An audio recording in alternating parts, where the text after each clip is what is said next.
मानसी के लिए गलत शब्द यूज कर रहा था तो कोई मानसी के लिए सही शब्द यूज कर रहा था, लेकिन जनता ये जानने के लिए और भी ज्यादा उत्साहित थी कि वो लड़की तेज की है कौन, क्योंकि तेज ने उस न्यूज के बाद कुछ भी मीडिया रिपोर्टर को नहीं बताया था, जिसकी वजह से मीडिया रिपोर्टर भी बेसब्री से तेज के सारे सवालों का इंतजार कर रहे थे और वो ये इंतजार कर रहे थे कि कब तेज आए और उसके सारे क्वेश्चन का आंसर दें।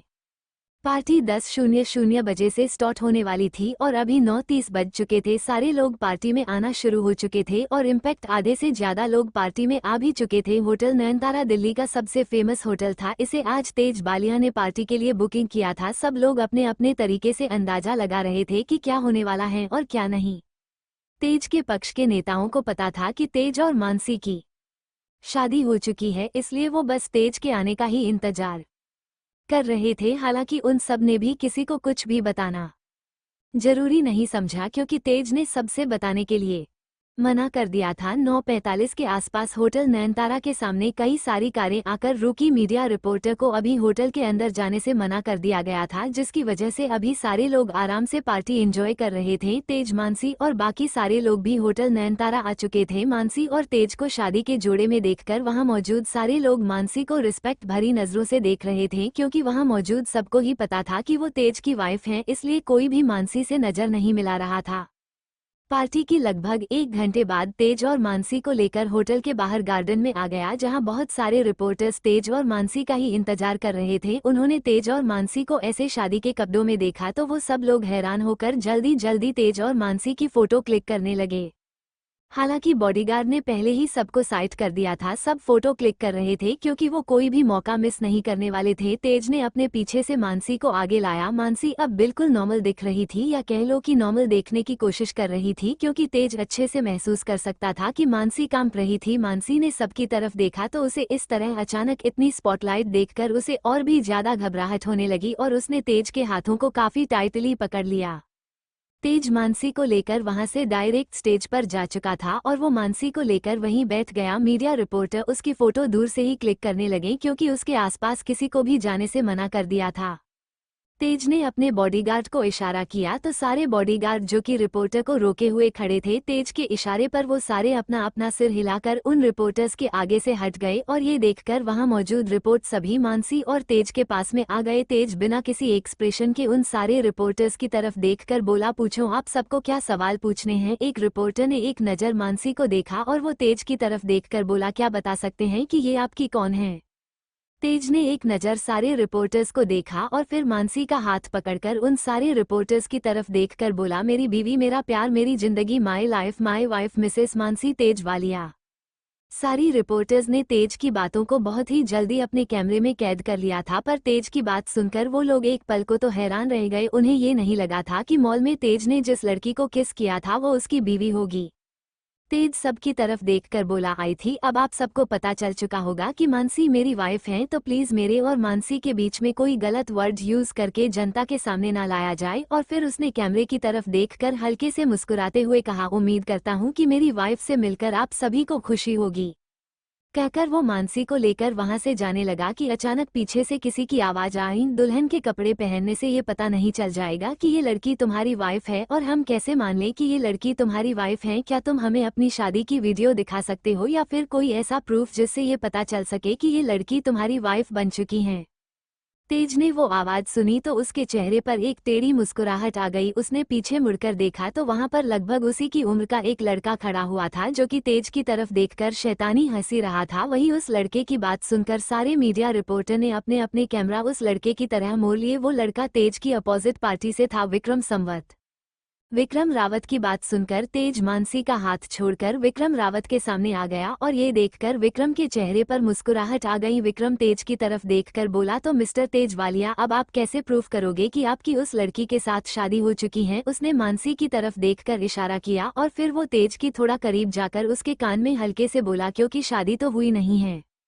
तेज ने विक्रम संवत की बात सुनकर कुछ नहीं कहा। वही विक्रम संवत ने ये बात इतनी हल्के से बोली गई थी कि विक्रम की आवाज सिर्फ तेज ने ही सुनी थी और वहां मौजूद बाकी किसी के भी पास विक्रम की आवाज नहीं पहुंच पाई थी। विक्रम संवत की बात सुनकर रिपोर्टर्स भी अब ये अनुमान लगाने लगे कि तेज ने जो अभी कहा था वो सब कुछ झूठ कहा था। तेज ने अपने मैनेजर अमित की तरफ देखा। अमित ने जल्दी से हाँ में सिर हिलाया और अपने हाथ में पकड़े हुए मैरिज सर्टिफिकेट को सबके सामने रख दिया। ये मैरिज सर्टिफिकेट तेज और मानसी के ही थे। जब रिपोर्टरों ने तेज वालिया और मानसी के मैरिज सर्टिफिकेट को देखा तो उन लोगों ने एक एक फोटो उसकी क्लिक कर ली। वहीं विक्रम संवत जिसने देखा कि तेज और मानसी ने कोर्ट मैरिज पहले ही कर ली थी, उसके चेहरे पर गुस्सा आने लगा, क्योंकि वो इसी वजह से यहाँ आया था कि वो तेज को सबके सामने फिर से बदनाम कर दे, पर तेज ने उसे फिर से असफल कर दिया, जिसकी वजह से उसके चेहरे पर गुस्सा दिख रहा था। तेज उसकी तरफ देखकर बोला, गलतफहमी पाना अच्छी बात है, पर गलतफहमी भी वो पालनी चाहिए जो गलतफहमी जैसी हो, क्योंकि तुम्हें लगता है कि तुम तेज वालिया से आगे जा पाओगे तो ये तुम्हारी गलतफहमी है, क्योंकि जहाँ तक तुम्हारी सोच जाती है ना, उससे 10 कदम आगे मेरी सोच है। इसलिए मेरे रास्ते में आने से पहले 1000 बार सोचना, ताकि फिर से तुम्हें कोई गलतफहमी ना हो जाए और फिर से तुम इस तरह हार ना जाओ। फिलहाल तो तुम तेज वालिया की पार्टी में आए हो और आज तो मेरी शादी हुई है। उसने शादी शब्द पर जोर देकर कहा, तो मेरी तरफ से तुम्हारे लिए मुफ्त का खाना है, कहकर वो वहाँ से मानसी के पास गया और उसे लेकर वापस होटल नयनतारा के अंदर चला गया। सारे लोग पार्टी कर रहे थे और वहीं मानसी अभी अविका के पास बैठी हुई थी और उसी के पास में नायरा बैठी हुई थी, जो काफी खुश लग रही थी, क्योंकि नायरा को लग रहा था कि उसके पापा और मानसी की शादी हो चुकी है। हालांकि सच में तेज और मानसी की कोर्ट मैरिज तो हो चुकी थी, पर हिंदू धर्म के अनुसार उनकी पूरी रीति रिवाज से शादी नहीं हुई थी। मानसी इधर उधर देखते हुए बोली, तनुजा नहीं आई क्या? अविका परेशान होते हुए बोली, अरे वो तनुजा को बहुत ही तेज फीवर आ चुका है और इसीलिए वो इस पार्टी में नहीं आ पाई। मानसी उदास होते हुए बोली, हाँ अचानक वो सब हुआ तो मैं भी बहुत ही ज्यादा डर गई, पर तेज सर ने मुझे संभाल लिया। अविका हल्के से मुस्कुराते हुए बोली, yes you are right, Abhimanyu ने भी मुझे संभाल लिया, वरना मैं तो बहुत ही ज्यादा डर चुकी थी। मानसी अविका की तरफ देखकर बोली, हाँ डर तो मुझे अभी भी लग रहा है। वहीं ये खबर आग की तरह फैल गई कि मॉल में तेज ने जिस लड़की को किस किया था, दरअसल वो उसकी वाइफ हैं और अब सारे सवाल क्लियर हो चुके थे, जिसकी वजह से पूरी जनता तेज के लिए खुशियां मना रही थी। हालांकि प्राइम मिनिस्टर बंगले पर हमले होने की खबर तेज ने पूरी तरीके से दबा दी थी और इसलिए किसी को पता नहीं चला था कि प्राइम मिनिस्टर बंगले पर किसी ने हमला करवाया था। प्राइम मिनिस्टर बंगले पर काफी टाइट सिक्योरिटी थी और अभी प्राइम मिनिस्टर बंगले पर देवांश और तनुजा ही मौजूद थे, बाकी सारे लोग पार्टी में गए हुए थे। हालांकि बाहर काफी सारी बॉडीगार्ड थे जो प्राइम मिनिस्टर बंगले की रखवाली कर रहे थे। वहीं देवांश बार बार तनुजा की पट्टी चेंज कर रहा था। तनुजा को बहुत ही तेज फीवर था। डॉक्टर तनुजा का चेकअप करके जा चुका था और उसने तनुजा को कुछ दवाई भी दे दी थी। साथ ही साथ डॉक्टर ने तनुजा के सिर पर बार बार पट्टी रखने के लिए बोला था और इसलिए देवांश ठंडे पानी की पट्टी तनुजा के माथे पर बार बार रख रहा था। देवांश ने टाइम देखा तो अभी रात के 12:30 बज चुके थे। हालांकि तनुजा का फीवर कम हो रहा था, पर फिर भी तनुजा को बहुत ही ज्यादा गर्मी लग रही थी और उसके कपड़े पसीने से लथपथ हो गए थे। तनुजा ने अभी वही पार्टी वियर कपड़े पहने हुए थे जो कि उसने तेज और मानसी की शादी में पहने थे, इसलिए तनुजा को अपने उन कपड़ों में और भी ज्यादा गर्मी लग रही थी। बुखार की वजह से उसकी हालत बहुत ही ज्यादा खराब हो चुकी थी और उसके शरीर में बहुत ही ज्यादा कमजोरी आ चुकी थी, इसलिए तनुजा नींद की ही हालत में बार बार इधर उधर अपना सिर कर रही थी और ये देखकर देवांश समझ चुका था कि उसे अपने कपड़े में अनकंफर्टेबल फील हो रहा है। देवांश जब मेड को बुलाने गया तो उसने देखा कि बंगले में अभी कोई भी मेड नहीं है, सारी अपने अपने क्वार्टर में जा चुकी थी। इसकी वजह से वो वापस रूम में आ गया। उसके पास अब कोई और ऑप्शन नहीं था सिवाय खुद तनुजा के कपड़े चेंज करने के, इसलिए उसने रूम को लॉक किया और सारी लाइट को ऑफ कर दिया। अब रूम में अंधेरा हो चुका था। उसने तनुजा के कपड़ों को उसके शरीर से अलग कर दिया और उसके ऊपर ब्लैंकेट को डाल दिया और ये सब कर उसने एक गहरी सांस ली। पार्टी लगभग 2:00 बजे के करीब खत्म हुई। ओबरॉय सब लोग जा चुके थे। तेज अभी अभी कार में बैठा हुआ था और वो अभी बहुत ध्यान से मानसी को देख रहा था, जो कि अभी नायरा को अपनी गोद में लेकर सो चुकी थी। कुछ देर बाद गाड़ी प्राइम मिनिस्टर बंगले पर आकर रुकी। अमित जो कि अभी कार ड्राइव कर रहा था, उसने जल्दी से कार का दरवाजा खोला तो तेज बाहर आया और मानसी की तरफ आकर उसने मानसी की गोद से नायरा को अपनी गोद में उठाकर अमित को दे दिया। अमित नायरा को उसके रूम में लेकर चला गया। वहीं मानसी जो कि अभी बहुत गहरी नींद में सो चुकी थी और इसलिए उसे पता ही नहीं चला कि कब तेज ने उसकी गोद से नायरा को ले लिया। वहीं तेज ने मानसी को देखा और फिर उसको भी अपनी गोद में उठाकर वहां से डायरेक्ट अपने बेडरूम में लेकर आ गया। रूम में आकर उसने एक मेड को मैसेज कर दिया और 10 मिनट के बाद मेड रूम में आ गई। तेज उसे देखकर बिना किसी एक्सप्रेशन के बोला मानसी के कपड़े चेंज कर दो कहकर वो वहां से चला गया। मेड ने अपनी लेडी बॉस को देखा और फिर उसने मानसी के कपड़े चेंज कर दिए। जब वो बाहर आई तो बाहर तेज उसी का वेट कर रहा था। मेड उसकी तरफ देखकर बोली सर मैंने मैम के कपड़े चेंज कर दिए हैं। तेज ने हाँ में सिर हिला दिया और वो रूम के अंदर आ गया। वो वहां से डायरेक्ट बाथरूम में चला गया और चेंज कर सोफे पर बैठकर अपना काम करने लगा। लगभग 1 घंटे तक काम करने के बाद जब उसने टाइम देखा तो अभी रात के 3:00 बज चुके थे, इसलिए वो वहां से बेड पर आ गया। तेज ने देखा मेड ने मानसी को कंफर्टेबल कपड़े पहना दिए थे, इसलिए वो आराम से सो रही थी। तेज ने मानसी को अपने पास खींचकर उसके चेहरे को देखकर बोला वैसे तो आज हमारी वेडिंग नाइट है, लेकिन हम जब पूरे रीति रिवाजों से शादी करेंगे तब हम अपनी वेडिंग नाइट को बहुत अच्छे से मनाएंगे और तब तक तुम बड़ी भी हो जाओगी सही ढंग से कहकर उसने उसके फोरहेड पर किस किया और उसे अपनी बाहों में लेकर सो गया। ओबरॉय विला में अभिमन्यु का बेडरूम। सुबह सुबह जब अविका की आंख खुली तो उसने देखा कि वो अभी बेडरूम में अकेली है। उसने रूम में देखा तो रूम में अभी अभिमन्यु मौजूद नहीं था, इसलिए वो उठी और वहां से बाथरूम में फ्रेश होने चली गई। जब वो फ्रेश होकर चेंजिंग रूम में गई तो उसने अपने कबर्ड में से अपने लिए ब्लैक कलर की सिल्क में साड़ी ली और उसे पहनने लगी।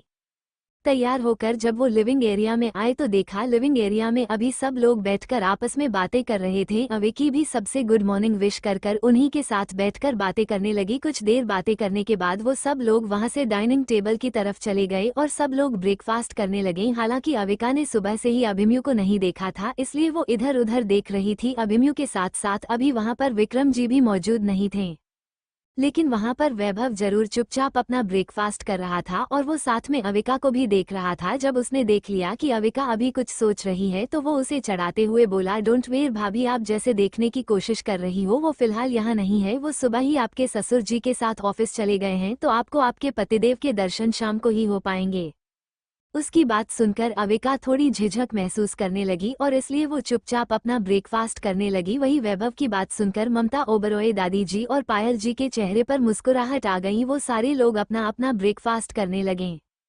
ब्रेकफास्ट करने के बाद जब अविका अपने रूम में आए तो उसने अपने फोन को देखा जिसे वो अपने रूम में ही भूल गई थी। उसने देखा उसके कॉल पर 5 कॉल अभिमन्यु की अभी की थी और ये देखकर वो हैरान हो गई। वो जैसे ही अभिमन्यु को कॉल मिलाने वाली थी कि अचानक उसके रूम का दरवाजा लॉक हुआ। दरवाजा खुला हुआ था और दरवाजे पर अभी वैभव खड़ा हुआ था। वैभव अपने हाथ में फोन को देखते हुए बोला भाभी, आप अपना फोन क्यों नहीं उठा रही हो? भाई कई बार आपको कॉल कर चुके हैं। अविका फोन को देखते हुए वैभव से बोली डोंट वरी, मैंने कॉल उठा लिया कहकर उसने कॉल पिकअप कर लिया। अभिमन्यु उसकी बात बिना सुने ही बोला वैभव के साथ आ जाओ कहकर उसने कॉल काट दिया। अविका थोड़ी सी कंफ्यूज हो गई कि अभी अभिमन्यु ने क्या कहा। वैभव जो कि रूम के बाहर ही खड़ा हुआ था वो अविका के चेहरे पर कंफ्यूजन देखकर हल्के से मुस्कुराते हुए बोला डोंट वेरी भाभी, आप जब वहां भाई के पास पहुंच जाओगी तब आपको पता चल जाएगा। फिलहाल तो चलो आप मेरे साथ, मैं भी आपको बुलाने ही आया था। अविका ने हाँ में सिर हिलाया और वो वैभव के साथ विला के बाहर आ गई। वो कार में बैठते हुए बोली बट हम लोग जा कहाँ रहे हैं? ड्राइविंग सीट पर वैभव बैठकर कार स्टार्ट करते हुए बोला डोंट वरी भाभी, जब पहुंच जाएगी तब आपको पता चल जाएगा कहकर उसने कार को स्टार्ट कर दिया और कार को वहां से लेकर चला गया। कुछ देर बाद उनकी कार दिल्ली के सबसे बड़े से कॉलेज में आकर के आगे आकर रुकी। अविका कॉलेज को देखकर हैरान रह गई। ये कॉलेज उसने अपनी स्टडी के लिए चुना था, पर शादी के वजह से वो अपना एडमिशन लगभग करवाना तो भूल ही चुकी थी। अविका हैरान होकर बोली मतलब अभिमन्यु जी ने मुझे यहाँ कॉलेज में बुलाया है? वैभव अविका की तरफ का दरवाजा खोलते हुए बोला जी भाभी चलिए। प्रिंसिपल ऑफिस में अविका जब वैभव के साथ वहां पहुंची तो उसने देखा सामने अभिमन्यु बिना किसी एक्सप्रेशन के बैठा हुआ था और वो अभी प्रिंसिपल से बात कर रहा था। जैसे ही उसने अपनी नजर उठाकर अविका को देखा तो अविका एक पल को सब कुछ भूल गई थी। वैभव अविका को देखकर बोला भाभी, आप अब क्या यही खड़ी रहोगी? जाओ जाकर भाई के पास बैठ जाओ। अविका ने अभिमन्यु को देखा तो अभिमन्यु ने अपनी आंखों से अविका को अपने पास बुलाने का इशारा किया। अविका अभिमन्यु के पास आकर बैठ गई। उसने देखा प्रिंसिपल ऑफिस में अभी 3 और अनजान इंसान मौजूद थे, लेकिन अविका उन सबको बहुत अच्छे से जानती थी क्योंकि उसने इस कॉलेज के बारे में काफी कुछ रिसर्च किया था और इसलिए उसे पता चल गया था कि वो तीनों इस कॉलेज के सबसे बड़े शेयर होल्डर हैं। अभिमन्यु उन तीनों को देखकर बिना किसी हिचकिचाहट महसूस करते हुए अपनी कड़क आवाज में बोला she is my wife Mrs Avika. Abhimanyu Oberoi तीनों शेयर होल्डर ने एक नजर अविका को देखा और फिर तीनों ने मिलकर अविका को ग्रीट किया और ये देखकर अविका हैरान होकर अभिमन्यु को देखने लगी, लेकिन अभिमन्यु ने अविका से कुछ नहीं कहा। कुछ डॉक्यूमेंट पर अविका ने अपने सिग्नेचर किए तो अभिमन्यु उसको देखकर बोला, ये तुम्हारा कॉलेज है और कल से तुम अपना कॉलेज स्टार्ट कर सकती हो, फिलहाल तो तुम अभी वैभव के साथ अपनी क्लास देख लो ताकि कल तुम्हें कोई प्रॉब्लम नहीं हो। वैभव अविका को देखकर बोला, भाभी चलो मैं आपको अपना मेरा मतलब हमारा कॉलेज दिखाता हूँ। अविका और वैभव वहां से चले गए और उनके जाने के बाद फिर से प्रिंसिपल ऑफिस में खतरनाक कोहरा घूमने लगा। अभिमन्यु अभी चेयर पर बैठकर टेबल पर उंगलियों को चला रहा था जिससे टक टक की आवाज आ रही थी और उस आवाज को सुनकर सामने तीनों शेयर होल्डर के चेहरे पर पसीना आ रहा था। अभिमन्यु बिना किसी एक्सप्रेशन के बोला, अविका को कॉलेज में कोई प्रॉब्लम नहीं होनी चाहिए और हर एक लड़का उससे दूर रहना चाहिए, और अगर मुझे पता चला कि कॉलेज के लड़के अविका के आसपास घूम रहे हैं तो मैं तुम्हें इस दुनिया से गायब करवा दूंगा, समझे। तीन शेयर होल्डर ने जल्दी जल्दी से हाँ में सिर हिलाया तो अभिमन्यु वहां से चला गया। उसके जाने के बाद तीनों शेयर होल्डर ने एक गहरी सांस ली। लगभग 20 से 25 मिनट तक कॉलेज में घूमने के बाद आखिरकार अविका को पता चल गया कि उसकी क्लासेस कौन कौन सी हैं, इसलिए वो वैभव की तरह देखकर बोली, चलो अब घर चलते हैं, वैसे भी डिनर का टाइम हो गया है। वैभव मुस्कुराते हुए बोला, हाँ चल चलते हैं, वैसे भी भाई ने मुझे मैसेज कर दिया था, और वो ऑफिस चले गए। अविका उसकी तरफ देखकर बोली, हाँ पर उन्होंने मुझे क्यों नहीं बताया। वैभव अविका को देखकर बोला, क्योंकि आप फिर से अपना फोन लाना भूल चुकी हैं। वैभव की बात सुनकर अविका को याद आया कि वो तो अभिमन्यु के कॉल काटने के बाद जल्दी में फोन को बेड पर रखकर वहां चली गई थी, और ये याद आते ही अविका अपने सिर पर हल्के से हाथ मारते हुए बोली, अरे नहीं, मैं हमेशा से अपना फोन क्यों भूल जाती हूँ। वैभव मुस्कुराकर आगे जाते हुए बोला, पता नहीं, लेकिन आप ये गलती 2 बार कर चुकी हो, अगली बार से याद रखना, क्योंकि भाई सिर्फ एक ही बार माफ करते हैं। अविका को वैभव की बात सुनकर कुछ समझ में तो नहीं आया, लेकिन वो भी वैभव के साथ वहां से चली गई और कुछ देर बाद वो वापस ओबरॉय विला आ गई।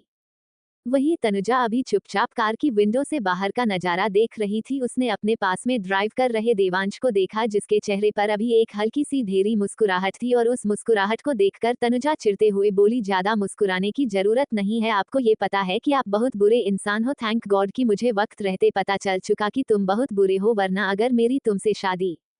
अपने शब्द कहने के बाद तनुजा को याद आया कि वो अभी गुस्से में क्या बोले जा रही थी। वही तनुजा की मुंह से शादी शब्द सुनकर अचानक से देवांश ने कार के ब्रेक मार दिया, जिससे कार तुरंत रुक गई। सीट बेल्ट लगे होने के कारण तनुजा का सिर सामने नहीं लग पाया। वो गुस्से में घूरते हुए देवांश की तरफ देखकर बोली, ये क्या हरकत है आपकी। देवांश उसको देखकर बोला, अपने शब्दों को पूरा करो। तनुजा उससे बात सुनकर मुंह बनाते हुए बोली, मुझे आपसे कुछ भी नहीं कहना है, आप मुझे मेहरबानी कर कर मेरे घर तक छोड़ दीजिए, अगर आप ऐसा नहीं कर सकते हो तो ठीक है, मैं खुद यहाँ से चली जाऊंगी, कहकर वो उनकी कार का दरवाजा खोलने लगी। देवांश ने अपनी तरफ से सारे दरवाजे को लॉक कर दिया, और ये देखकर तनुजा चढ़ते हुए देवांश की तरफ देखने लगी। देवांश ने तनुजा की सीट बेल्ट को हटाया। तनुजा जब तक कुछ समझ पाती तब तक वो देवांश के बाहों में आ चुकी थी, और ये देखकर वो बहुत ही ज्यादा ऑकवर्ड महसूस करने लगी। उसने जब देवांश को देखा तो उसकी नज़र देवांश के चेहरे पर ही रुक सी गई। इतने पास से पहली बार उसने देवांश को देखा था। उसके चेहरे के फीचर्स बहुत ही ज्यादा अच्छे थे, कोई भी लड़की देवांश पर आसानी से दीवानी हो सकती थी। उसे याद आया आज सुबह जब उसकी आंख खुली तब उसने खुद को देखा, वो सिर्फ अपने अंडरगारमेंट्स में थी, और ये देखकर वो एक पल को घबरा सी गई, पर उसकी नजर बेड पर ही सिर रखकर सो रहे देवांश पर गई तो वो तुरंत उठकर बैठ गई। उसने देखा उसकी कपड़े अभी सोफे पर पड़े हुए थे, जिसकी वजह से एक पल को तो उसे समझ में नहीं आया कि वो अभी कैसे रिएक्शन दे। उसके अचानक उठ जाने की वजह से देवांश, जिसका सिर बेड पर ही रखा हुआ था, और बेड पर हलचल हुई जिसकी वजह से उसकी नींद खुल गई। जब उसने अपनी नजर उठाकर सामने तनुजा को देखा, उसने ऐसे प्रिटेंड किया कि कुछ हुआ ही ना हो, और रियल बात तो यही थी, सच में कुछ ऐसा हुआ ही नहीं था। वो तनुजा की तरह झुककर उसके माथे को छूते हुए बोला, तुम ठीक हो। अब तनुजा उससे थोड़ा दूर होते हुए बोली, मेरी कपड़े किसने चेंज किए, मैं कहाँ हूँ। देवांश बोला, हम अभी प्राइम मिनिस्टर बंगले में हैं, और तुम्हारे कपड़े भी मैंने चेंज किए हैं। तुम्हें रात में बहुत तेज फीवर आ गया था, पार्टीवियर कपड़ों की वजह से तुम बहुत अनकंफर्टेबल फील कर रही थी। उसने सोफे पर तनुजा की गाउन की तरफ इशारा किया तो तनुजा जल्दी से बेड पर से खड़ी हो गई और बाथरूम की तरफ जाते हुए बोली, आपसे तो मैं बाद में बात करूंगी, कहकर वो बाथरूम की तरफ जाने लगी। उसने अपनी चादर को चारों तरफ से लपेट लिया था, लेकिन बुखार की वजह से उसे बहुत ही ज्यादा वीकनेस हो रही थी और वीकनेस की वजह से उसे चक्कर आ गए। जैसे ही वो गिरने को हुई देवांश ने उसे संभाल लिया और वो उसकी तरफ देखकर बोला, मैंने तुम्हारे साथ ऐसा भी कुछ गलत नहीं कर दिया जो तुम इतने नखरे दिखा रही हो। बोला ना कि तुम उन कपड़ों में अनकंफर्टेबल फील कर रही थी इसलिए मैंने उन्हें निकाल दिया, और हाँ मैंने तुम्हें देखा नहीं है, लाइट ऑफ करके ही मैंने तुम्हारे कपड़े चेंज किए हैं। समझ में आई बात, कहकर उसने तनुजा को गोद में उठाकर बाथरूम में छोड़ दिया। तनुजा कुछ कहने को हुई कि देवांश ने बाहर से ही बाथरूम का दरवाजा बंद कर दिया और बाहर से बोला, जल्दी से फ्रेश हो जाओ, मैं तुम्हारे लिए कपड़े लेकर आता हूँ। कहकर वो जब रूम से बाहर निकला तो उसने देखा मानसी अभी नायरा के साथ उसी की ओर आ रही थी। मानसी ने देवांश को जब तनुजा के रूम में से निकलते हुए देखा तो वो देवांश की तरफ देखकर बोली, तनुजा कैसी हैं? देवांश मानसी की तरफ देखकर हल्के से मुस्कुराते हुए बोला, वो ठीक है भाभी, बस अभी वॉशरूम में है। उसके मुंह से भाभी शब्द सुनकर मानसी को थोड़ा अजीब लग रहा था पर फिर भी वो उसे देखकर बोली, चलो ये तो अच्छा है। देवांश मानसी की तरफ देखकर बोला, वो एक्चुअली मुझे आपकी एक हेल्प चाहिए। देवांश की बात सुनकर मानसी उसकी तरफ देखकर बोली, हाँ बोलो क्या मदद चाहिए। हालांकि वो आज पहली बार देवांश से बात कर रही थी पर उसे अच्छे से पता था कि देवांश एक बहुत अच्छा इंसान है। पिछले जन्म में जब वो अविका के शरीर में थी तब देवांश तनुजा के साथ हमेशा उसे मिलने आ जाया करता था। मानसी की बात सुनकर देवांश को महसूस नहीं हो रहा था कि वो आज मानसी से पहली बार बात कर रहा है, जिसकी वजह से वो बेझिझक होकर बोला, भाभी वो मुझे तनुजा के लिए कंफर्टेबल कपड़े चाहिए इसलिए मैं आप ही के पास आने वाला था। मानसी ने जब उसकी बात सुनी तो उसके चेहरे पर एक हल्की सी मुस्कान आ गई। पिछले जन्म में जब तनुजा और देवांश रायसिंघानिया विला में घूमने आए हुए थे, जब तनुजा और देवांश दोनों ही पानी में भीग गए और उस समय पर भी तनुजा ने उसके कपड़े पहने और देवांश ने अभिमन्यु के, जिससे याद करके उसके चेहरे पर हल्की सी मुस्कान आ गई। वो देवांश को देखकर बोली, ओके तुम यहीं पर रुको, मैं अभी मेड से कहकर तनुजा और तुम्हारे लिए कपड़े भिजवा देती हूँ, फिर दोनों फ्रेश हो जाना। मानसी की बात सुनकर देवांश ने हाँ में सिर हिला दिया और वो वापस से रूम में चला गया। नायरा मानसी की तरफ देखकर बोली, मम्मा क्या जो रूम में है वो देवांश चाचू की वाइफ हैं? मानसी नायरा की बात सुनकर नायरा की ओर देखकर बोली, तुम्हें ऐसा क्यों लगता है बच्चा? नायरा उसके साथ जाते हुए बोली, अरे नहीं मैं तो बस इसलिए पूछ रही थी क्योंकि जैसे आप और डैड एक ही रूम में रहते हो वैसे ही मैंने देवास चाचू को उन दीदी के साथ देखा तो मुझे लगा कि वो उनकी वाइफ हैं। मानसी हल्के से मुस्कुराते हुए कुछ सोचकर बोली, फिलहाल अभी तो वो देवांश की वाइफ नहीं है पर हाँ आगे चलकर हो जाएगी। नायरा हंसते हुए बोली, फिर तो ये और भी अच्छी बात है।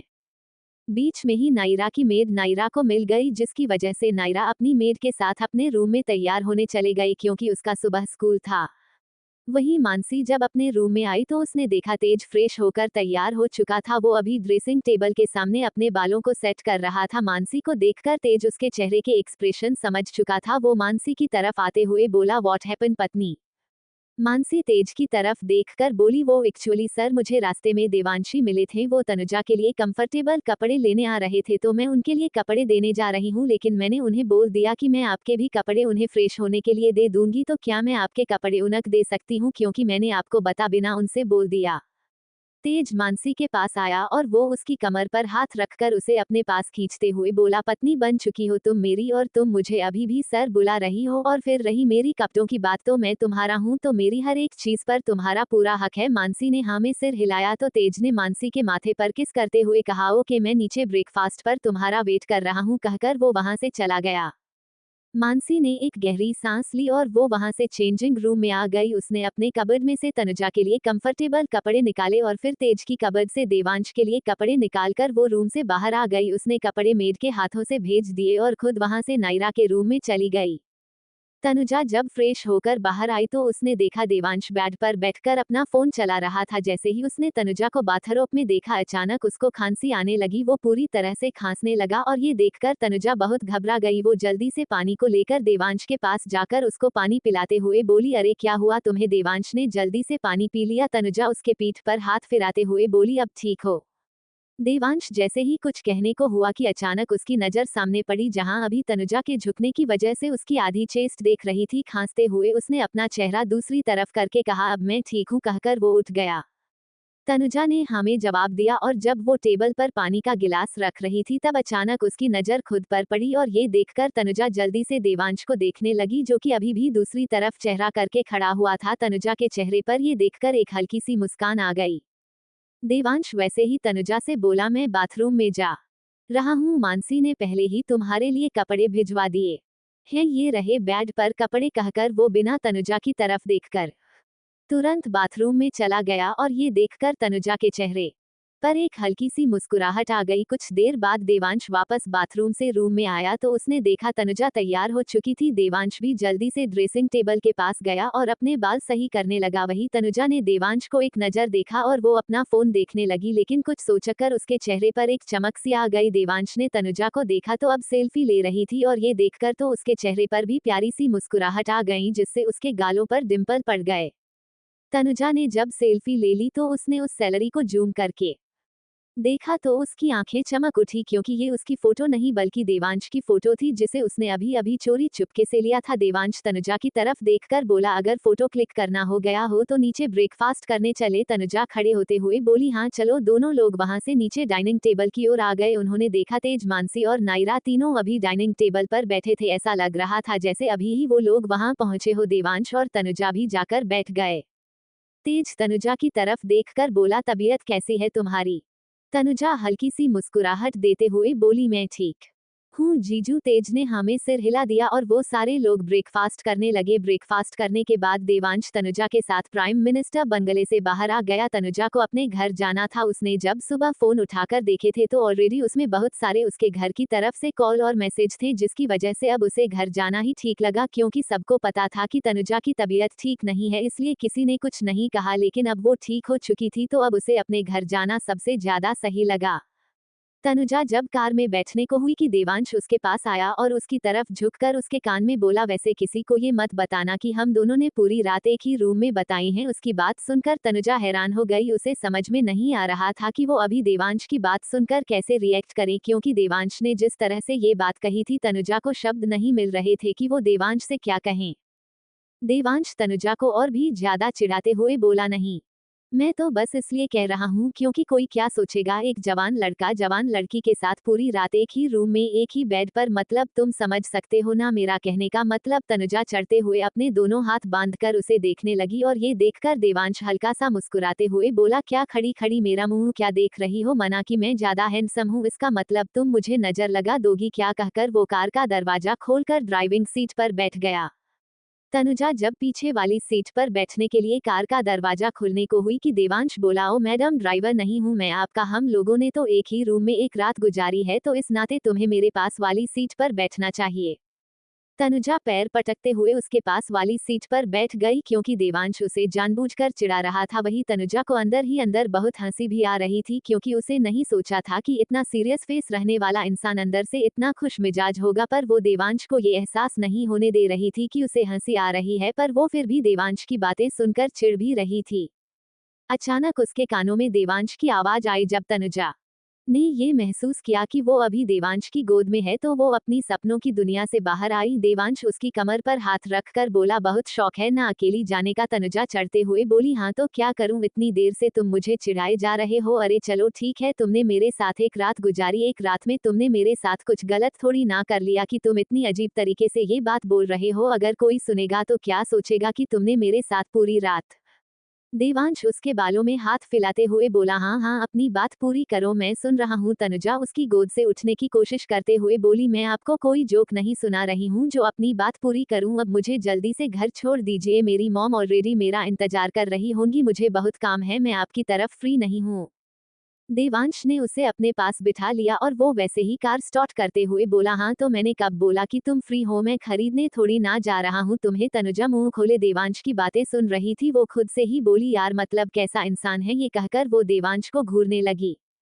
देवांश कार चलाते हुए ही बोला, मुझे अगर इस तरह से घूरती रही तो हम दोनों भगवान के घर पहुंच जाएंगे, मुझे शर्म आ रही है तुम इस तरह से मुझे देख रही हो। तो उसकी बात सुनकर तनुजा के चेहरे पर हल्की सी मुस्कुराहट आ गई और वो विंडो से बाहर की तरफ देखने लगी। वही देवांश जो कि अभी सीरियस होकर कार ड्राइव कर रहा था, उसके चेहरे पर भी एक हल्की सी मुस्कुराहट आ गई और उसने एक हाथ से तनुजा की कमर पकड़कर अपने और करीब कर लिया, जिससे तनुजा अभी और भी ज्यादा देवांश के करीब आ चुकी थी। उसकी पीठ देवांश की चेस्ट से मिली हुई थी।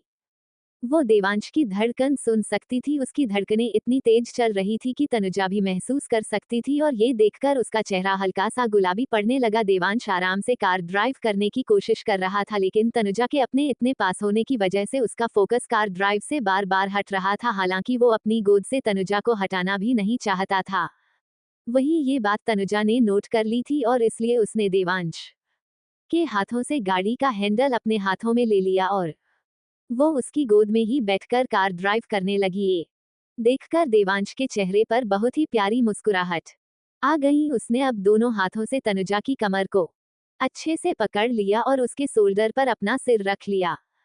हालांकि तनुजा की सांसें अटक चुकी थी पर फिर भी उसे ये सब अच्छा लग रहा था। वो तो पहले ही दिन से देवांश को पसंद करने लगी थी। वो बस कैसे भी ना कैसे देवांश को प्रपोज करना चाहती थी, लेकिन जिस तरह से अभी देवांश की हरकत थी उसे लग रहा था कि हाँ, कहीं ना कहीं देवांश भी उसे पसंद करने लगा है और ये उसके प्यार के लिए तो बहुत ही ज्यादा अच्छा था, क्योंकि वो देवांश से प्यार करती थी और इसीलिए तो वो सितारों शॉप पर जॉब करने के लिए भी तैयार हो गई थी ताकि वो देवांश को देख सकें।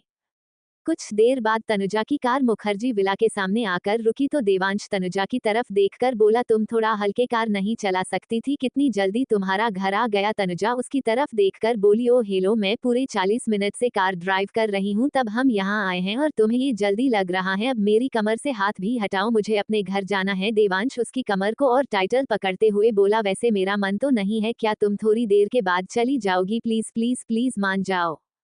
तनुजा को कुछ समझ में नहीं आ रहा था कि वो कैसे रिएक्शन दे, पर वो चुपचाप 5 मिनट तक देवांश की गोद में बैठी रही। 5 मिनट बाद देवांश खुद बोला, ओके अब तक जा सकती हो। तनुजा एक गहरी सांस लेकर जैसे ही दरवाजा खोलने को हुई कि देवांश ने उसके हाथों को पकड़ लिया और ये देखकर तनुजा सवालिया नजरों से उसको देखने लगी। देवांश उसके माथे पर किस करते हुए बोला, अपना ख्याल रखना रूम पार्टनर। उसकी बात सुनकर तनुजा बोली, एक रात हम दोनों ने साथ में बताए हैं और तुमने मेरा नाम रूम पार्टनर रख दिया। मेरा नाम तनुजा मुखर्जी है। देवांश बोला, हाँ मुझे पता है कि तुम्हारा नाम तनुजा मुखर्जी है, लेकिन मैंने तुम्हारा नाम रख दिया ना रूम पार्टनर। अच्छा ठीक है, तुम्हें कुछ जरूरी काम होगा? तनुज उसकी तरफ देखकर बोली, हाँ तो मुझे जरूरी काम है, या आपको कैसे पता? देवांश बोला, अरे तुम खुद ही तो बोल रही थी कि तुम्हें बहुत सारे काम रहते हैं और मैं ही हमेशा फालतू में घूमता रहता हूँ। तनुजा बोली, हाँ मैंने कब बोला कि तुम फालतू में घूमते रहते हो?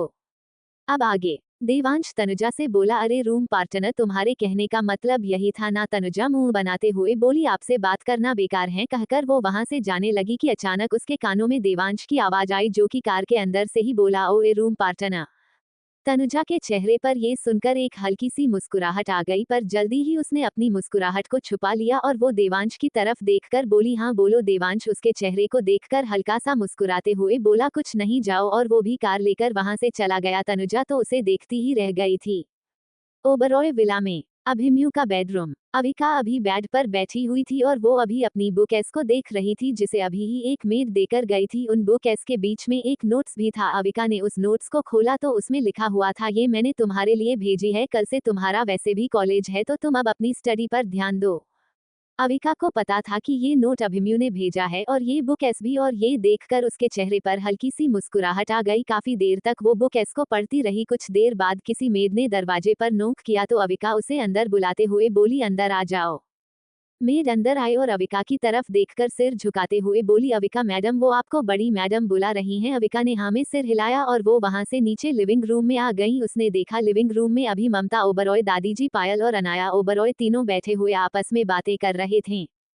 अविका भी मुस्कुराते हुए उन्हीं के पास में बैठ गई और वो उन लोगों से बातें करने लगी। आज मौसम बहुत ही ज्यादा अच्छा था और इसीलिए बाहर धूप नहीं निकली हुई थी, जिसकी वजह से ठंडी ठंडी हवा चल रही थी। सारे लोगों ने लंच किया और वो लोग वहां से गार्डन में आ गए और वो लोग गार्डन में बातें करने लगे। पायल ओबरॉय अविका को अभिमन्यु के बारे में बता रही थी, जिसकी वजह से अविका बड़े ध्यान से उनकी बातें सुन रही थी। बातें करने के बाद पता ही नहीं चला कि कब दोपहर से शाम हो गई है। सब लोग अपने अपने रूम में चले गए। वहीं अविका वापस रूम में आई और फिर से पढ़ने लगी। उसे पता ही नहीं चला कि कब पढ़ते पढ़ते रात के 8:00 बज चुके हैं। जब उसकी नजर घड़ी में गई तो वो चौंकते हुए बोली, अरे नहीं, 8:00 बज चुके हैं। कहकर वो जल्दी से बाथरूम में फ्रेश होने चली गई। जब वो फ्रेश होकर बाहर आई तो उसकी नजर सामने पड़ी, जहां अभिमन्यु अभी ही रूम में एंटर हुआ था।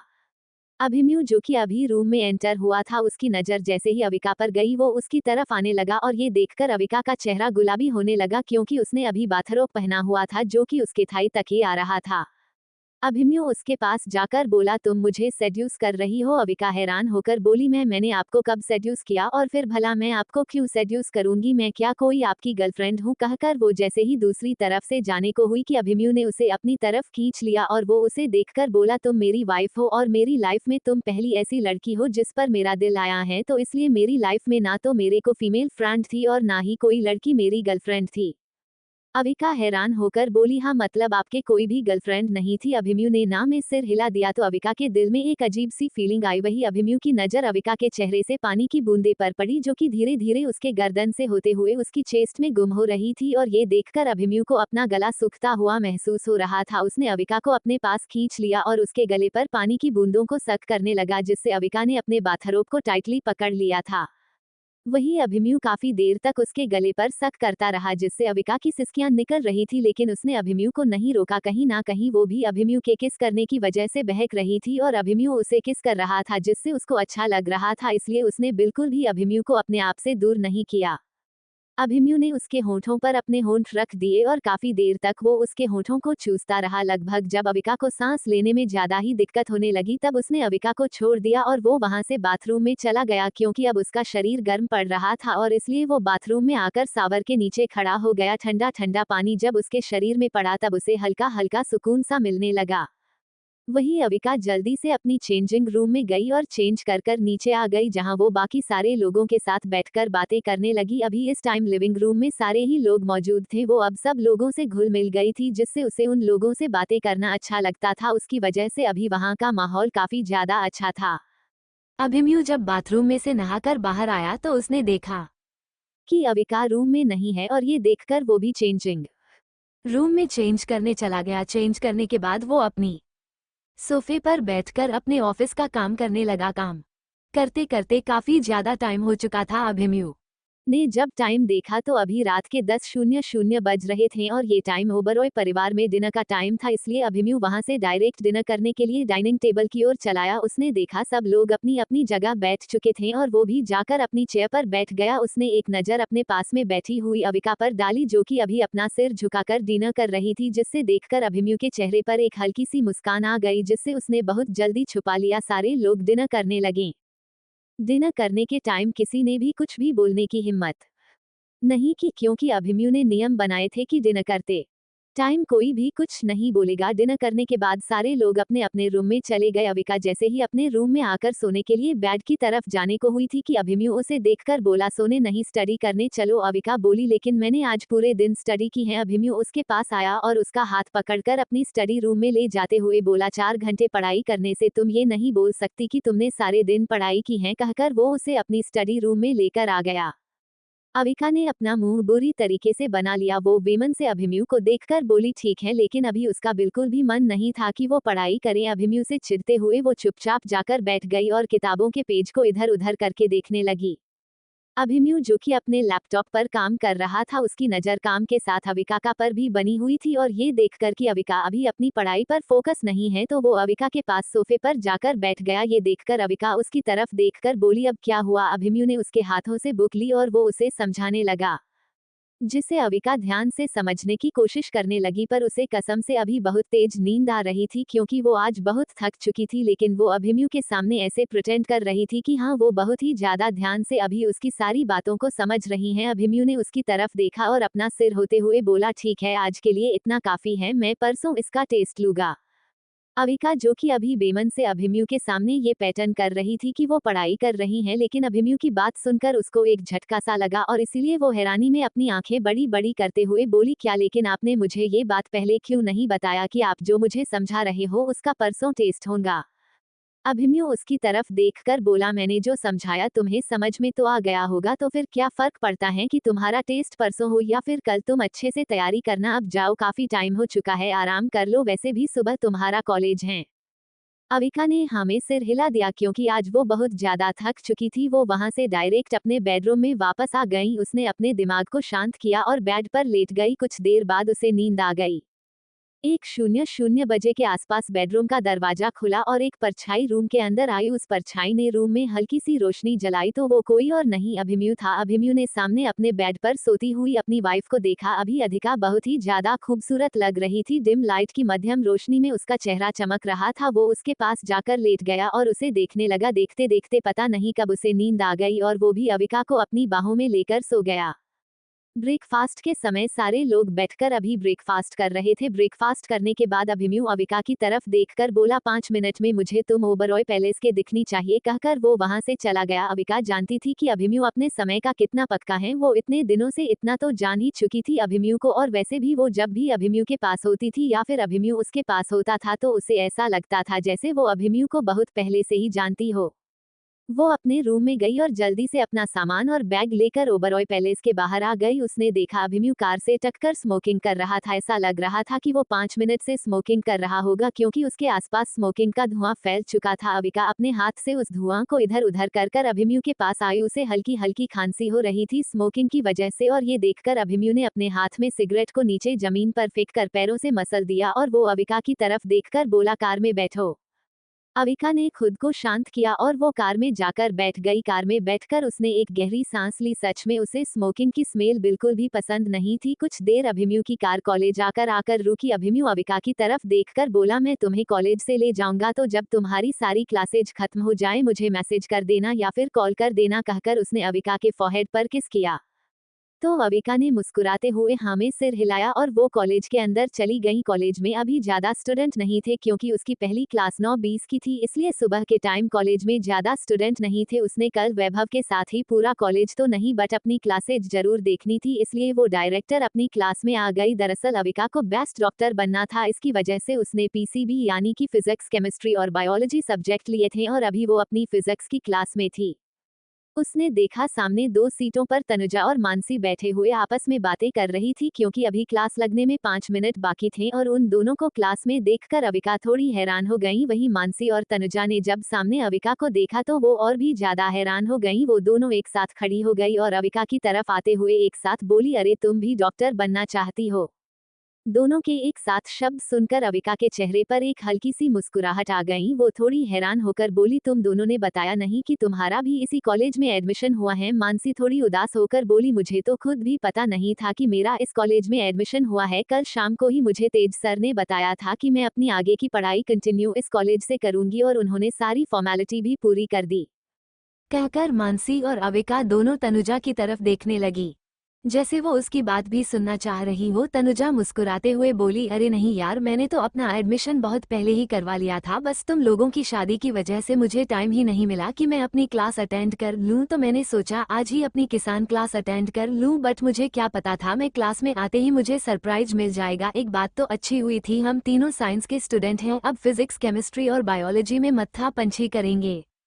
तनुजा की बात सुनकर अविका और मानसी दोनों के ही चेहरे पर मुस्कुराहट आ गई। कुछ ही देर बाद प्रोफेसर आ गए और वो तीनों अपनी अपनी स्टडी ध्यान से करने लगी क्योंकि उन तीनों की ही अभी स्टडी बाकी सारे लोगों से पीछे चल रही थी। अभी सारे लोग बहुत ही ध्यान से टीचर की बात सुन रहे थे। 45 मिनट की क्लास खत्म होते ही अविका, तनुजा और मानसी तीनों ने एक दूसरे को देखकर एक गहरी सांस ली।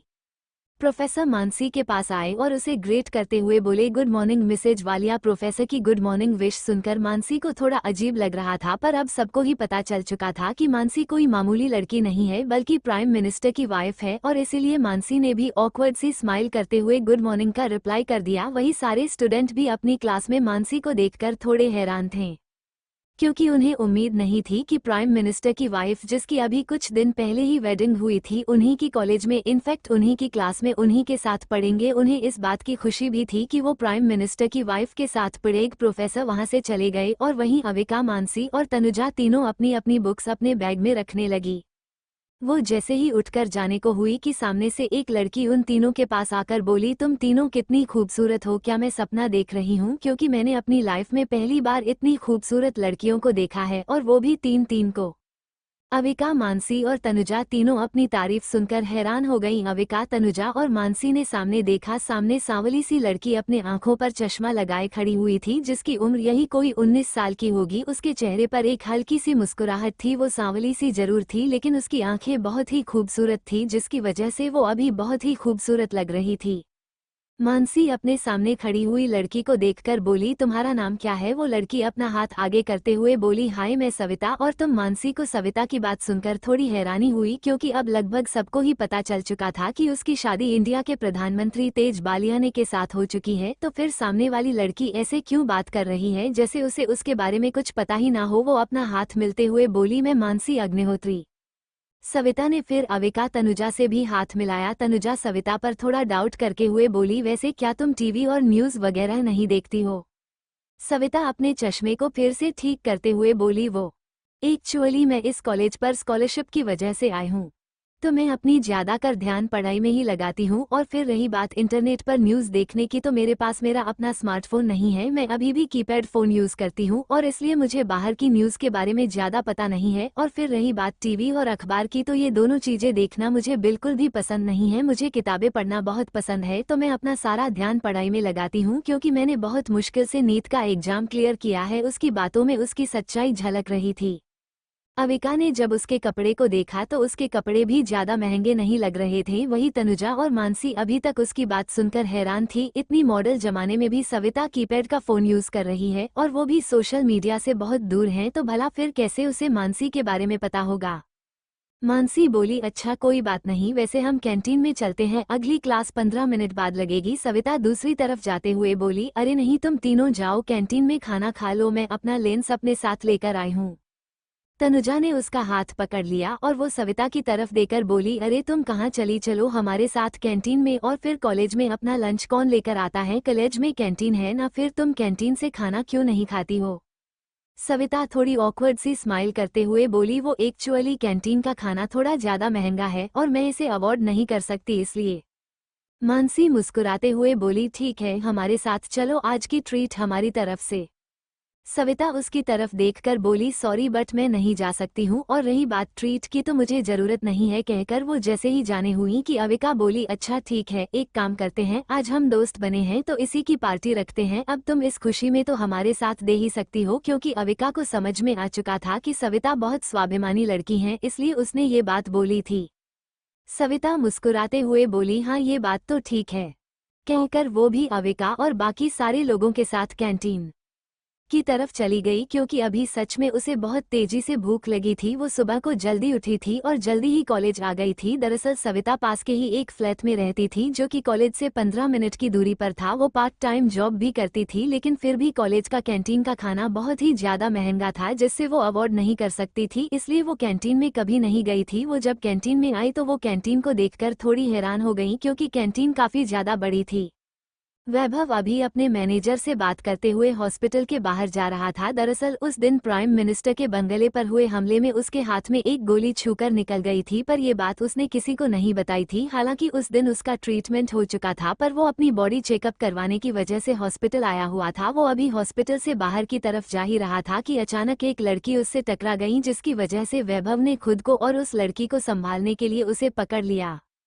वहां आसपास मौजूद स्टाफ ने कसकर अपनी आंखें भींच ली, क्योंकि सबको पता था कि वैभव को लड़कियों से एलर्जी है। उसे किसी भी लड़की का छूना बिल्कुल पसंद नहीं था। उसे बहुत ही गंदी फीलिंग आती थी जब कोई भी लड़की उसे टच करती थी। हालांकि यशुस की मां या फिर बहन के साथ नहीं था। अगर अनाया ओबरॉय, ममता ओबरॉय, दादी जी या फिर पायल ओबरॉय टच करती थी तो उसे ये फीलिंग नहीं आती थी। कोई और लड़की अगर उसे छू लेती थी तो उसे बहुत ही गंदी और घिनौनी फीलिंग आती थी। हालांकि कई बार वैभव ने डॉक्टर ने इसके बारे में पूछा भी था, पर डॉक्टरों ने उसका वहम बताकर बात को टाल दिया था। लेकिन जब उसने इस लड़के को छुआ तो उसे ये फीलिंग नहीं आ रही थी। उसने उस लड़की को देखा जिसके माथे पर पट्टी बंधी हुई थी। अभी उसने ब्लू कलर की डांगरी पहन रखी थी और उसने अपने कंधे पर एक बैग टांगा हुआ था। उसके बालों के दो चोटी थी। वही कोई टीनेज की 17 या फिर 18 साल की लड़की होगी। उसकी आंखों में आंसू थे और चेहरे पर डर। वो लड़की वैभव को देखने लगी। वही वैभव का मैनेजर हैरानी से वैभव और उस लड़की को देख रहा था, जिसकी कमर पर हाथ वैभव का अभी भी मौजूद था। उस लड़की ने पीछे मुड़कर देखा तो पीछे एक नज़र आ रही थी और उसे देखकर वो वैभव के पीछे छुप गई और उसने कसकर वैभव की कमर को पकड़ लिया। वो वैभव के कांधे तक भी नहीं आ रही थी, पर जब वैभव ने उसे अपनी इतने करीब देखा तो उसकी दिल की धड़कन बढ़ने लगी। उस लड़की ने जाने अनजाने में ही सही पर वैभव को बहका दिया था। उसका को मुलायम सा शरीर वैभव को अपनी पीठ पर फील हो रहा था, जिसकी वजह से वैभव को बेचैनी हो रही थी। वो लड़की वैभव के पीठ से लगे हुए ही बोली, मुझे वो नर्स आंटी से बचा लो, वो मुझे इंजेक्शन लगाने आ रही है, मुझे नहीं लगवाना इंजेक्शन। वैभव ने एक नज़र उस सामने वाली नर्स को देखा जो कि अभी आ तो बहुत गुस्से में रही थी, लेकिन जैसे ही उसने वैभव और उस लड़की को वैभव के पीछे छुपे हुए देखा, उसकी आंखें हैरानी से बड़ी हो गई और उसके कदम जो कि अभी उस लड़की को पकड़ने के लिए बढ़ रहे थे वो वहीं के वहीं रुक गए। वैभव उस लड़की को अपनी तरफ कर बोला, तुम्हें हुआ क्या है और ये चोट कैसे लगी? वो लड़की वैभव को देखकर बोली, मैं अपने कॉलेज जा रही थी तो अचानक से मेरा एक्सीडेंट हो गया, जिसकी वजह से एक्सीडेंट हुआ था। वो बहुत अच्छे इंसान हैं, वो कार वाले भैया मुझे यहाँ हॉस्पिटल में लेकर आ गए, पर अचानक उन्हें कोई कॉल आ गया तो वो यहाँ से चले गए और उनके यहाँ से जाते ही गए नर्स आंटी मुझे इंजेक्शन लगाने के लिए मेरे पास आने लगी, लेकिन मुझे इंजेक्शन से बहुत डर लगता है तो मैं वहाँ से भाग आई। प्लीज़ आप इनसे कहिए ना कि मुझे इंजेक्शन नहीं लगवाना है, मैं बिल्कुल ठीक हूँ। उस लड़की की मासूमियत देखकर वैभव को उस पर बहुत ही प्यार आ रहा था। पहली बार किसी लड़की को छूने से उसे ना तो कोई घिन आ रही थी और ना ही उसे अजीब सी फीलिंग आ रही थी, बल्कि उस लड़की को छूते हुए उसे बहुत ही अच्छी फीलिंग आ रही थी। वैभव उस लड़की की बात सुनकर सामने नर्स को देखने लगा तो ये देखकर नर्स जल्दी से डरते हुए बोली, सर इनको एक्सीडेंट की वजह से चोट आई है, जिसकी वजह से इन्हें इंजेक्शन लगाना जरूरी है। नर्स की बात सुनकर जब देखा कि उस लड़की ने कि वैभव उससे ही कुछ बोलने वाला है तो वो जल्दी से बोली, बिल्कुल नहीं हूँ, मुझे इंजेक्शन से बहुत डर लगता है और मैं इंजेक्शन को नहीं लगाऊंगी। वैभव उसकी बात सुनकर बोला, ओ अच्छा, तो तुम्हें इंजेक्शन से डर लगता है? पीहू ने जल्दी से हाँ में सिर हिला दिया तो वैभव बोला, अच्छा तो तुम्हारा नाम पीहू झा है?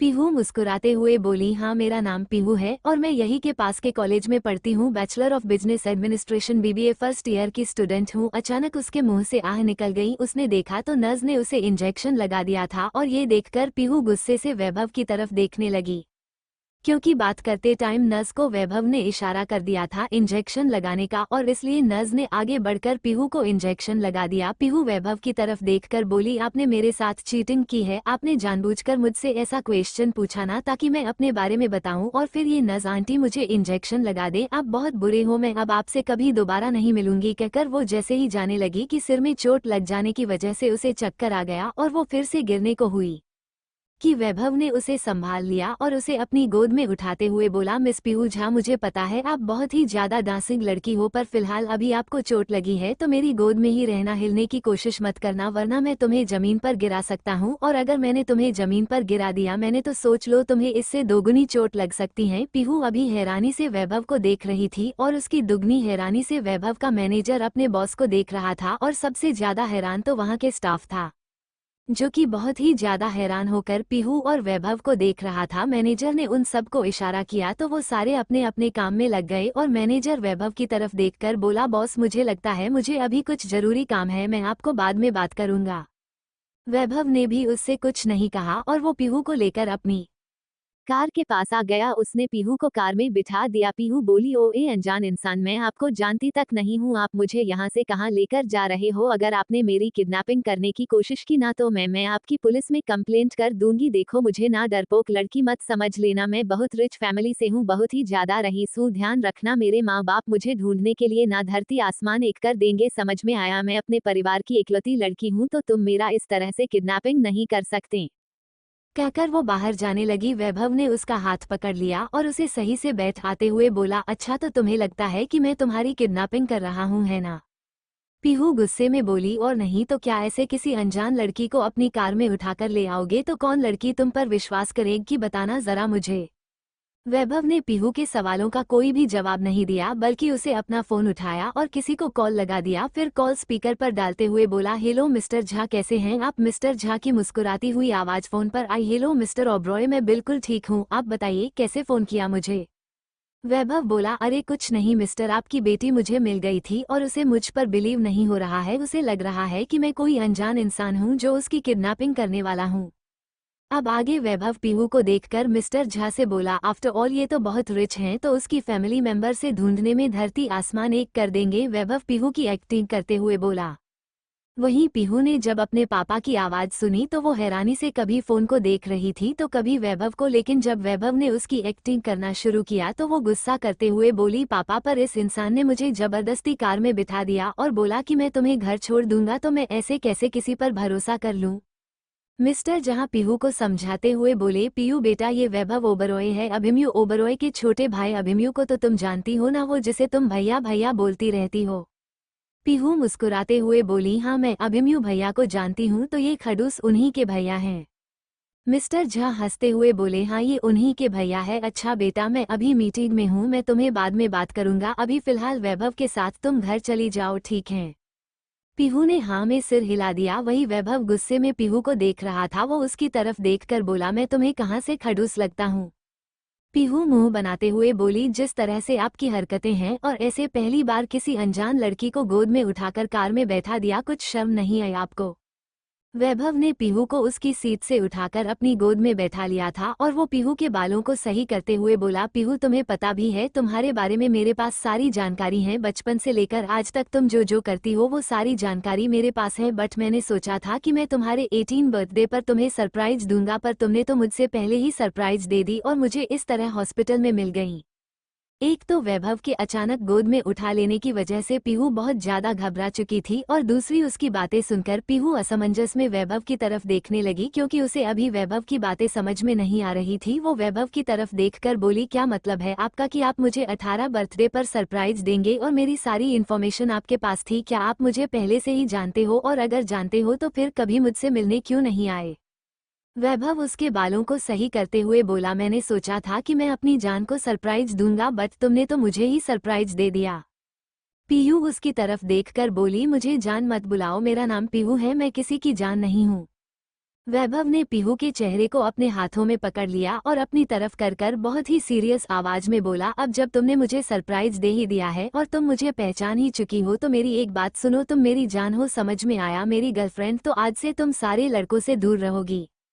पीहू वैसे ही अपने मुंह का पाउट बनाते हुए बोली, मैं हमेशा से ही लड़कों से दूर रही हूँ, लड़के मुझसे हमेशा दूर रहते हैं, कोई मेरा फ्रेंड बनता ही नहीं है, तुम पता भी आज तक मेरा एक भी मेल फ्रेंड नहीं है। वैभव उसके चेहरे को देखकर बोला, हाँ तो होगा भी कहाँ से, मैंने कभी नहीं बनाने भी नहीं दिया, मेरी नज़र हमेशा से तुम पर रही है। तुम क्या करती थी, कौन से स्कूल में पढ़ती है, कौन कौन तुम्हारी स्कूल फ्रेंड है, किन किन के साथ तुम मस्ती करती हो, सब कुछ इन्फॉर्मेशन मेरे पास है।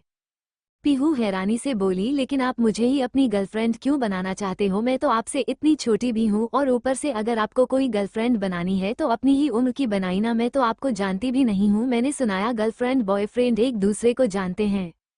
वैभव पीहू को समझाते हुए बोला, हाँ तो जान जाओगी ना, फिलहाल तुम्हें इतना तो पता चल ही चुका होगा कि मैं तुम्हारी पूरी फैमिली को बहुत अच्छे से जानता हूँ, तो तुम मुझे भी जान जाना, कहकर उसने कार को स्टार्ट कर दिया।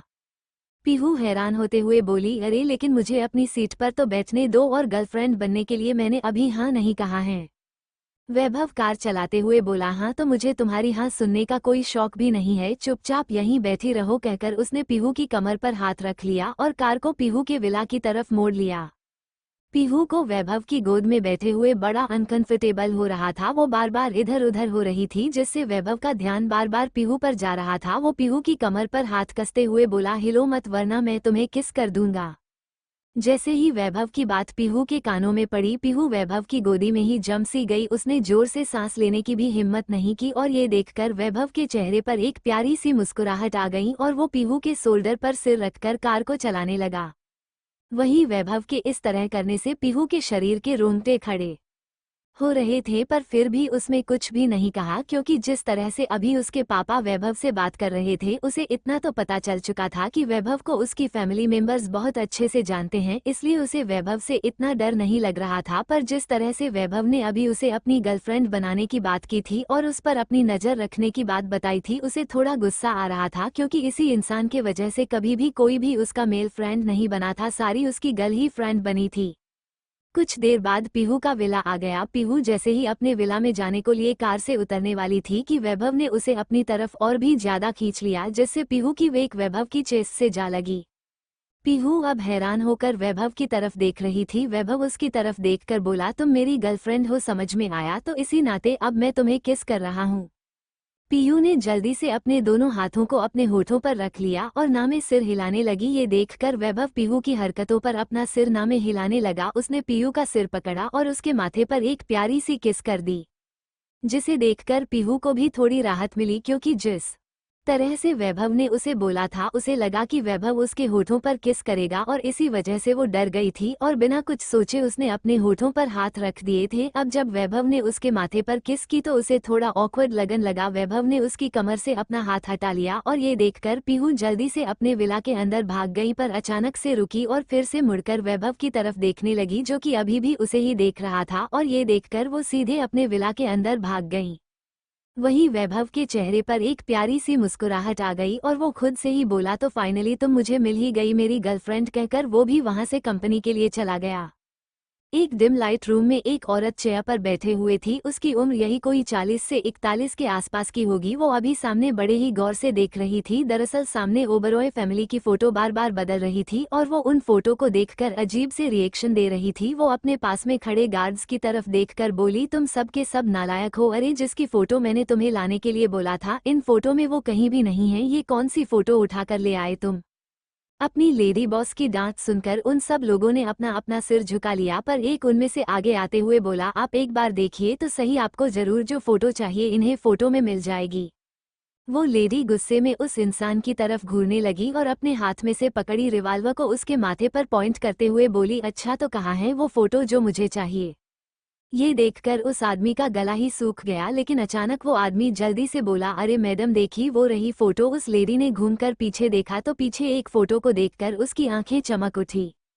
उसने सबको बाहर जाने का इजहार किया तो उसके सारे बॉडीगार्ड जल्दी से उस रूम से बाहर आ गए और बाहर आकर उन सब ने एक गहरी सांस ली, क्योंकि उन्हें पता था कि उनकी लेडी बॉस बहुत ही ज्यादा बुरी हैं। उसे कभी भी किसी पर दया नहीं आती थी, उसे जो करना था वो करके ही रहती हैं। और फिर एक फोटो की वजह से वो लोग बहुत दिनों से परेशान थे और फाइनली आज उन्हें वो फोटो मिल भी गई।